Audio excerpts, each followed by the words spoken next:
నమస్కారం. ఈరోజు చైత్ర శుక్ల పంచమి.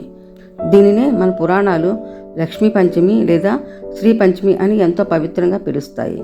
అసలు ఈరోజు విశిష్టత ఏమిటో తెలుసా?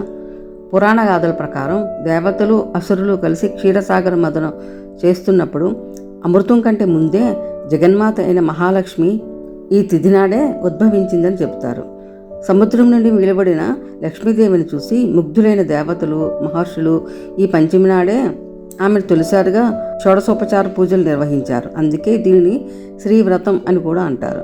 చైత్ర నవరాత్రుల్లో వచ్చి ఈ 5వ రోజున లక్ష్మీదేవిని పూజిస్తే ఇంట్లో అష్టైశ్వర్యాలు సిద్ధిస్తాయని, దారిద్ర్యం తొలగిపోయి సుఖ సంతోషాలు కలుగుతాయని భక్తుల నమ్మకం. వసంత ఋతువులో ప్రకృతి వికసించే ఈ సమయంలో లక్ష్మీ కటాక్షం కోసం పద్మప్రియను స్మరిస్తూ ఈ రోజును భక్తితో జరుపుకుందాం. మరిన్ని ఆధ్యాత్మిక విశేషాల కోసం మన ఛానల్ని సబ్స్క్రైబ్ చేసుకోండి. అందరికీ లక్ష్మీ పంచమి శుభాకాంక్షలు.